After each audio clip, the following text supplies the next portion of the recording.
বাগেরহাটের মোংলা বন্দরে বিদেশ থেকে আমদানি করা 40টি রিকন্ডিশন গাড়ি নিলামে তোলা হয়েছে। আজ থেকে যে কেউ বাংলাদেশ কাস্টমস এই অকশন ওয়েবসাইটের মাধ্যমে নিবন্ধন করে নিলামে অংশ নিতে পারবেন। আগামী 29 সেপ্টেম্বর অংশগ্রহণকারীদের মধ্যে সর্বোচ্চ করদাতাদের নামের তালিকা প্রকাশ করে গাড়িগুলো বিক্রি করা হবে।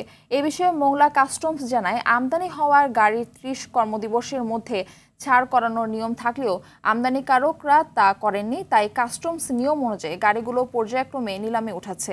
নিলামে ওঠা গাড়ির মধ্যে রয়েছে হাইএক্স, ডাম্প ট্রাক, মাইক্রোসহ বিভিন্ন গাড়ি। সবশেষ 18 আগস্ট 19টি বিলাসবহুল গাড়ি নিলামে তোলা হয়েছিল।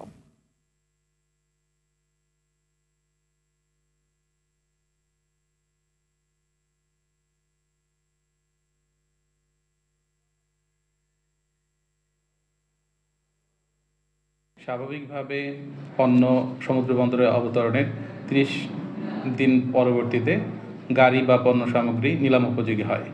এটি একটি স্বাভাবিক প্রক্রিয়া। মংলা কাস্টম হাউজের আগামী নিলাম অনুষ্ঠিত হবে। এই নিলামে মোট 40টি গাড়ি অন্তর্ভুক্ত হয়েছে।